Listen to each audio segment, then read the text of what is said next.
இன்றைக்கு முதல் நாள், அதாவது முதல் நாள் நம்மை தேடி ரட்சிக்க இயேசு வந்தார். நம்மை தேடி ரட்சிக்க, அதான் தலைப்பு. அதை நீங்கள் பதிவு பண்ணிக் கொள்ளுங்கள். லூக்கா 19ஆம் அதிகாரத்தை திறந்து கொள்வோம். அதுல 8, 9, 10 நான் வாசிக்கிறேன், பாருங்கள். லூக்கா 19ஆம் அதிகாரத்துல சகேயு நின்று கர்த்தரை நோக்கி, ஆண்டவரே, என் ஆஸ்திகளை பாதி ஏழைகளுக்கு கொடுக்கிறேன். நான் ஒரு இடத்துல எதையாகிலும் அநியாயமாய் வாங்கினது உண்டானால் நாளத்தனையாக திரும்ப செலுத்துகிறேன் என்றான். இயேசு அவனை நோக்கி, இன்றைக்கு இந்த வீட்டுக்கு ரட்சிப்பு வந்தது, இவனும் ஆபிரகாமுக்கு குமாரனாய் இருக்கிறானே. இழந்து போனதை தேடவும் ரட்சிக்கவும் மனுஷகுமாரன் உலகத்துல வந்தார். இதுதான் ரட்சிப்பு. இது சாம்பல் புதங்கம்னா இதுல ஒரு 3-4 இருக்கிறது. அதாவது தாழ்மை. சாம்பல் அப்படின்னா தாழ்மை, ரொம்ப ரொம்ப தாழ்மையாய் இருக்கக்கூடிய ஒரு சூழ்நிலையை இது குறிக்கிறதாக. அதுக்கு தான் இந்த ரொம்ப உலகம் முழுசும் இது ஃபேமஸ். ஒருவேளை நம்ம மெண்டிகாஸில் இருக்கிறதுனால அதோட நேற்று ஒரு சிஎஸ்ஐ தான் அந்த நிச்சயதார்த்தத்துக்கு முதன்மை விருந்தினர் வரும்போது சொல்லிட்டாரு, நீங்கள் எல்லாம் பார்த்துங்க, இந்த கட்டாயம் போய் சாயங்காலம் மீட்டிங்காக நான் போய் ஆகணும் அப்படின்னு ரொம்ப பரபரப்பாக அதை குறித்து அவ்வளவோ காரியம் சொன்னார். முதலாவது அந்த சாம்பல் புதன்கிழமை அப்படின்னா தாழ்மையை குறிக்கிறேன். ரெண்டாவது இந்த சாம்பல் புதன்கிழமை அப்படின்னா நம்முடைய பாவத்தை மீட்டெடுக்கும்படியாக அவர் உதிக்கப்பட்ட ஒரு தேவகுமாரனாய் உலகத்துக்கு வந்தார். மூன்றாவது இந்த சாம்பல் புதன்கிழமை அப்படின்னு சொன்னாலே உலகத்துல நாம் சற்று தங்களை தாங்களே சிறுமைப்படுத்தி கர்த்தருக்கென்று வாழ்வதற்கு அர்ப்பணிக்கிற ஒரு நாளாக அது சொல்லப்படுகிறது. அதனுடைய முதல் நாளுக்கு ஒரு தலைப்பு இருக்கிறது. என்ன அப்படின்னா, இயேசு உலகத்துக்கு வந்தார், மீட்டெடுக்கும்படியாய் வந்தார். ஒரு மனுஷனுடைய வாஞ்சையை பார்க்கிறார். அந்த வாஞ்சையை அவன் பார்த்த உடனே ஆண்டவர் அந்த இடத்துக்கு தேடி வருகிறார். பிரியமானவர்களே, நம்முடைய வாழ்க்கையில கூட எப்போது ஆண்டவர் மேல வாஞ்சை உள்ளவர்களாய், பக்தி உள்ளவர்களாய், ஏக்கம் உள்ளவர்களாக இருந்தால் ஒரு நாளும் இயேசு நம்ம என்ன செய்ய மாட்டாருங்க, தள்ள மாட்டார், கைவிட மாட்டார், தேடி வருவார். அதான் இங்க சொல்றாரு, நம்மை தேடி ரட்சிக்க வந்தார். அப்போ சகேயு என்ற மனுஷன் அவன் பல காரியங்களை செய்கிறவனா இருந்தா கூட அவனுக்கு ஒரு வாஞ்சை இருக்குது. ஏசு ஏசு ஏசு ஏசு ஏசுன்னு சொல்றாங்களே, அவர் யாரு? ரட்சிக்கிறன்றாரு, சுகமாக்குறாரு, அதுக்கப்புறம் கிருபை கொடுக்குறாரு, விடுதலை கொடுக்குறாரு, வியாதியை மாத்துறாரு, பிசாசு. அப்ப யார் அவரு? அவரை பார்க்கணுமே வாஞ்சியோடு கூட ஒரு மரத்து மேல ஏறான் உள்ளவனா இருக்கிறதுனால. இப்ப ஆண்டவருக்கு தெரியுது, ஒரு ஆத்துமா நம்ம ரொம்ப விலையேறப்பட்ட ஆத்துமாவாய் தேடுகிறது அப்படின்னு சொன்னோடனே அந்த ஆத்துமா இருக்கிற இடத்துக்கு தேடி போற ஒரு காரியம் தான் இங்க சொல்றார். நம்மை தேடி ரட்சிக்கப்படி இயேசு வந்தார். அப்போ நீங்க இந்த நாட்கள்ல உங்களை அர்ப்பணிக்கணும். அதாவது 40 நாள் ஏதோ ஒரு கடமைக்கு அப்படியெல்லாம் இருக்கணும்னு அவசியம் இல்லைன்னா கூட ஒரு கட்டுப்பாடாக, ஒரு ஒழுக்கம் உள்ளவர்களாக, ஒரு உண்மை உள்ளவர்களாக அது சொல்றாரு பாருங்க. அந்த இடத்துல அந்த ஆண்டவர் அங்க தேடி வருகிறார். நிறைய நேரம் ஆயிடும். அது சொல்றாரு, அவன் மரத்தில் ஏறினான், இயேசு பார்த்தார் அப்படின்ற இதெல்லாம் சொல்றாருல்ல. இப்ப அதுல 4 காரியம் இருக்குது. இயேசு அவனை பார்த்தார், இயேசு அவனை கண்டார். அப்போ ஆண்டவர் 2வது சொல்றார். 3வது நீ இறங்கி வா அப்படின்னு சொன்னார். 4வது உன் வீட்டில நான் தங்க வேண்டும் என்று சொன்னார். பெரிய மரபுல இப்போ இதனுடைய அர்த்தம் என்ன அப்படின்னா, ஏதோ ஒரு காரியத்துக்காக வராது செய்யறாங்க கடமை அப்படியெல்லாம் இல்லை. அதாவது நம்முடைய வாழ்க்கையில ஒரு காரியமாக அவர் வருகிறார். நோக்கம் என்ன? அதாவது இழந்து போன ஒரு காரியத்தை, அதான் கீழே ஒரு 4 காரியம் சொல்றாரு. மீட்பை கொடுக்க வந்தார். அடுத்தது உலகத்துல நம்மை அவருடைய மகனாய் மாற்றும்படி வந்தார்.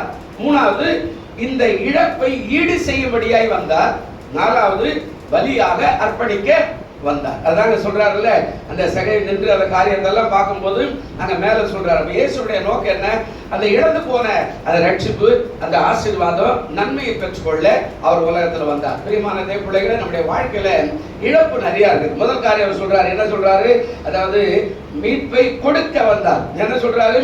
இயேசு அவரை நோக்கி, இன்றைக்கு இந்த வீட்டுக்கு என்ன வந்தார்?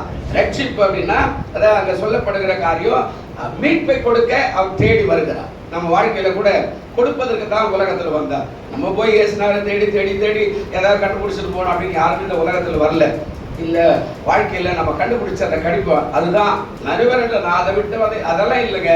அவர் நம்மை தேடி வந்ததுனால தான் அவர்கிட்ட அவர் ஆண்டவர் பேசுறார். 2வது அந்த நோக்கம் என்ன அப்படின்னா, மகனாக தெரிந்து கொண்டார். அந்த வசனத்துல சொல்றாரு. என்ன சொல்றாரு? இயேசு அவனை நோக்கி, இன்றைக்கு இந்த வீட்டுக்கு என்ன வந்ததா? ரட்சிப்பு வந்தது. இவனை யாருக்கு பிள்ளை? ஆபிரகாமுக்கு பிள்ளை அப்படின்னா என்ன அப்படின்னா விசுவாச தகப்பனா இருக்கிற அந்த பட்டியல்ல உங்களை எதையும் கொண்டு போய் சேர்க்கும்படியாக வந்தார். பெரியமானவர்களே, எவ்வளவு பெரிய காரியம்! நம்ம என்ன பெரிய காரியத்தை ஆண்டவர்கள் லட்ச லட்சமா எழுதியா கொடுத்துருக்கிறோம்? எதுவுமே கிடையாது. நம்ம என்ன கொடுக்கறதுக்கு ஏதாவது பண்ணமா? எதுவுமே இல்லை. ஆண்டவர் பாருங்க, ஒன்று மீட்பை கொடுக்கபடியாய் வந்தார். மீட்க நல்ல கவனிக்க. ஃபர்ஸ்ட் என்ன சொல்றாரு? அந்த தலைப்பை நம்மை தேடி இயேசு வந்தாருன்னா இங்க சொல்றாரு மீட்பை கொடுக்கணும்னா, மீட்பை கொடுக்கிறது ரொம்ப கஷ்டம். அவ்வளவு சீக்கிரம் யாருமே பண்ண முடியாது. நம்ம மீட்பை கொடுக்கணும் அப்படின்னா ரொம்ப கஷ்டம். அந்த இடத்துக்கு போயிருந்தேன் பாருங்க, அவங்க பிளைட் பிடிச்சு வராங்க. எங்க ஜம்மு காஷ்மீர்ல இருந்து வராங்க. அந்த பொண்ணு எடுத்துக்கிற அதாவது இடம் நம்ம மெட்ராஸ் மாதிரியோ இல்லை சென்னை மாதிரி சமப்பிரதேசமே கிடையாது. 40 கிலோமீட்டர் மலை மேலே ஏறி அந்த 40 கிலோமீட்டர்ல இருந்து அந்த வீடு எங்க போகணும் பார்த்தா ஒரு 30-40 பள்ளத்தாக்குல உள்ள நடந்து ஏறி வரணும். நமக்கு மூச்சு வாங்குது. வா அப்படியே உட்கார்ந்து ஒரு ஜீப் எடுத்துட்டு வந்தாங்க. எங்களெல்லாம் எடுத்துட்டு போறாங்க, ஏற்றிட்டு வராங்க. படத்துல போய் அதை கீழே அதில் பாதாளமா இருக்குது அவங்க வீடு.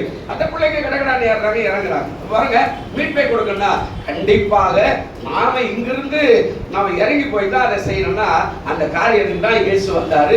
மீட்பை நம்ம வாழ்க்கையில பாவம் அண்டி வேதனை அண்டி கஷ்டத்தோடு இருக்கிற நம்முடைய வாழ்க்கையில அந்த மீட்பை கொடுக்கும்படியாக அவர் உலகத்துல வந்தார். இரண்டாவதுடைய நோக்கம் என்னன்னா, நம்மை ஆபிரகாமுடைய பட்டியலில் சேர்க்கும்படியாக, விசுவாச தகப்பனா இருக்கிற ஆபிரகாமுடைய பட்டியலில் சேர்க்கும்படியாக அவர் வந்தார். நமக்கு விசுவாசம் தெரியாது, ரட்சிப்புனா தெரியாது, மீட்புனா நமக்கு இன்ன வரைக்கும் தெரியாது. ஒருவேளை நாங்களாம் சின்ன வயசுல இருக்கும்போது அந்த சர்ச்சில் சிஎஸ்சி சர்ச்சில் பாட்டு பாடினே போவாங்க, கூட போவோம், ஏதாவது கொடுப்பாங்க அப்படின்னு. போய் முடிஞ்ச உடனே ஏதாவது சுண்டல் கொடுப்பாங்க, அதை கொடுப்பாங்க. அந்த வாங்கறதுக்காக ரட்சிப்பெல்லாம் தெரியாது. அவங்க அந்த பாட்டு பாடுறதுனால இன்னைக்கு எனக்கு ஞாபகம் வருது, இயேசு ரட்சகர் பெயரை சொன்னார் எதுவும் நடக்கும். அவர் இதயத்தோடு கலந்து விட்டார், எல்லாமே என்ன செய்யும். அன்னைக்கு பாடினாங்க. 5 வயசா இருக்கும் போது அங்க பாடிக்கிட்டு போன பாட்டு. அப்ப என்ன சொல்றாரு? ரெண்டாவது மகனா, யாருடைய மகனா? ஆபிரகாமுடைய மகனாய் போகும்போது நமக்கு பரலோக ராஜ்யத்துல இடத்தை கொடுக்க ஆண்டவர் வல்லவராய் இருக்கிறார். அல்லேலூயா. மூணாவது அவருடைய நோக்கம் இழப்பை ஈடு செய்யும்படியாய் வந்தார். இழப்புனா என்ன சொன்னார்? 10வது வசனத்துல இழந்து போனதை தேட. அப்ப இழந்து போறதுன்னா ரட்சிப்பு. ஆதாம் அன்றைக்கு இழந்துட்டா இல்ல, வந்து பாருங்க, ஆதாம் அன்றைக்கு இழந்துட்டானே, தேவனோடு உறவாடுகிற காரியத்தை இழந்துட்டான், தேவனுடைய அன்போடு கூட இழந்துட்டான், தேவனுடைய முகத்தை பார்க்கிற தன்மை இழந்து போட்டான், தேவனுடைய வார்த்தையை கேட்கிற அருமையான காதுகள் இப்ப செவிடாய் போற மாதிரி அவன் இழந்து போயிட்டான், தேவனுடைய முக தரிசனத்தை இழந்துட்டான், தேவனுடைய பிரசன்னத்துல பாவமே தெரியாம பரிசுத்தமா இருந்த பரிசுத்தை இழந்துட்டான், சமாதானம் இழந்துட்டான், மகிழ்ச்சி இழந்துட்டான். இப்ப முள்ளும் குறுக்குளுமாய் பூமிக்கு அனுப்புறாரு. வேதனையோடு கூட அவர் வேலை செய்ய வேண்டிய ஒரு கட்டாயத்துக்கு வந்துட்டான்ல. இப்ப ஆண்டவர் சொல்றாரு, அந்த இழப்பை ஈடு செய்ய உலகத்துல இயேசு வந்தார். பிரியமானவர்களே, நம்முடைய வாழ்க்கையில எத்தனையோ இழப்பு இருப்பார். அதெல்லாம் ஈடு செய்யணும்னா அவர் வந்தாதான் நம்ம வாழ்க்கையில நிச்சயமா நமக்கு நடக்கும். அது வரலன்னா என்ன செய்யாது, நடக்காது. அந்த இழப்பு தான் அவர் சொல்றார். அந்த காரியத்துல அவர் சொல்றார், இவனும் ஆபிரகாம் குமாரனா இருக்கிறானே அப்படின்னு சொல்லிட்டு அடுத்த காரியம் சொன்னார், இழந்து போனதை நான் தேடும்படியாக உலகத்தில் வந்தார். இழந்து போனது என்ன? ஆபிரகாமுடைய சந்ததி இழந்து போயிட்டான், கடவுளை கண்டுக்கல, தூரம் போயிட்டான். அவனை தேடுறாரு. அதுல நீங்களும் நானும் தான் இருக்கிறோம். அல்லேலூயா. அந்த பட்டியல் யார் இருக்கிறோம்? நீங்களும் நானும். நம்ம சர்ச்சைக்கே வரமாட்டேன்றோம், அட போப்பான்றோம், அட உடுப்பாடுறோம், இருக்கட்டும்பா அப்படின்றோம். அந்த இழப்பை ஈடு செய்ய யாராவது ஒருத்தர் வரணும் இல்ல. இழப்பு ஈடு செய்யறதுக்கு வரணும்னா ரொம்ப கஷ்டம். இப்போ அன்னைக்கு கூட ஹாஸ்பிட்டலுக்கு போயிருந்த போன வெள்ளிக்கிழமை போயிட்டு உட்காந்து ஒரு அம்மா அழுதாங்க. என்னம்மா அழுதுனுக்குற அப்படின்னா, ரத்தம் கேட்கிறாரு டாக்டரு. போய் பிள்ளைக்கு ஃபோன் பண்ணா, அவன் சொல்றா, நானே கஷ்டத்துல இருந்தேம்மா, நான் எப்படிமா வர்றதுன்றா, என்ன பண்றது?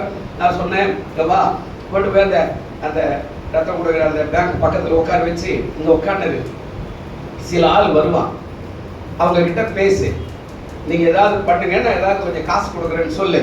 அது சில பேர் வருவான். அந்த ஆளுகிட்ட சொன்னேன்னா அவனே உங்களுக்கு பரிதாபப்பட்டு எதனா பண்ணி விடுவான், நீங்க போங்க அப்படின்னு. வா, யாருமே சொல்ல மாட்டேனாங்களா? அங்க கொண்டு போய் விட்டுட்டாருன்னா ஒரு ஆளு ஈடு செய்யணும். அந்த ஈடு கஷ்டம், ரத்தமா ஐயோ அப்படின்ற இல்ல. அப்போ இழப்பை ஈடு செய்ய, நம்முடைய பரலோக ராஜ்யத்துடைய இழப்பை ஈடு செய்ய, நம்முடைய அந்த அன்பை ஈடு செய்ய, அந்த ரட்சிப்பை ஈடு செய்ய, மறுபடியும் தேவனோடு உறவாடுகிற அந்த காரியத்தை ஈடு செய்ய அவர் உலகத்துல வந்தார். அல்லேலூயா. 4வது முடிக்கும் போது சொல்றாரு, இழந்து போனதை தேடவும் ரட்சிக்கவும். அடுத்த காரியம் என்னங்க? ரட்சிப்பு. அந்த தேடுறது காரியம். உலகத்துல தேடுவோம் இல்லை, எங்க எது இருக்குதுன்னு அப்படி தேடுறோம் இல்லை. பஸ் போனா பஸ் ஸ்டாண்டு தேடுவோம், ட்ரெயினுக்கு போனா ரயில்வே ஸ்டேஷன் தேடுவோம், இல்ல அங்க ஏதாவது பிளைட்டுக்கு போனா அங்க ஏர்போர்ட்ல தேடுவோம், அது எந்த பிளாட்பார்த்தில் நிற்குது அந்த பிளைட் அந்த ட்ரெயின் அப்படின்னு தேடுவோம்ல. அது போல தேடு வந்தார். உலகத்துல ஆபிரகாமுடைய சந்ததி எங்கெல்லாம் இருக்கிறாங்க தேடி வந்தார். அவங்க கேட்பாடியில் நமக்கு அந்த பாக்கி வந்தது. ஆனா 4வது வரும்போது பலியாக அப்படின்னா அது சொல்றாரு, எழுந்து போட தேடுவோம், ரட்சிக்கவுமே அப்படின்னா மீட்கப்படும்படியாய் வந்தார். நம்ம என்ன செய்ய போறாங்க? மீட்கணும்னா சாதாரணமா மீட்க முடியுமா சொல்லுங்க? மீட்கணும்னா அவன் கேட்பான் இல்ல, நான் சொல்றாங்க ஆமா சோதரன் சோதரன் சொல்லுவான். யோபு கரெக்டா தான் சொல்லுவான். அவன் சும்மா அவன் சொல்றேன் எல்லாத்தையும் முடி வச்சுக்கிறேன்ல, கொஞ்சம் விட்டு பாரு நான் பாத்துக்கிறேன் அப்படின்னு கேட்டால அவனுக்கு என்ன கொடுக்கணும்? நீ என் பிள்ளைகளை எடுத்துட்டு போறது பரலோகராஜ்யத்துக்கு எனக்கு என்ன கொடுக்கணும்? அவர் சொன்னாரு, ஆவி ஆத்மா சரீரத்தையே உனக்கு நான் என்ன செய்யறேன்? பலியாக கொடுக்கிறேன். அதுதான் ஈடு செய்ய வந்தார். பிரியமானவர்களே, அப்போ இந்த முதல் நாள் அவர் சொல்றார், நம்மை தேடி ரட்சிக்க இயேசு என்ன செய்தார்? உலகத்துல வந்தார். அப்படியே கண்களை மூடுவோம். நல்ல பிதாவே, இந்த செய்தியை பார்த்து கொண்டிருக்கிற கேட்டுக் கொண்டிருக்கிற எல்லா மக்களுக்காய் ஸ்தோத்திரம். கர்த்தர் இந்த செய்தியை ஆசீர்வதியும். இயேசுவின் நாமத்துல ஆசீர்வதிக்கிறோம். கிருபை செய். இயேசுவின் நாமத்துல வேண்டிக் கொள்கிறோம் நல்ல பிதாவே. ஆமென், ஆமென்.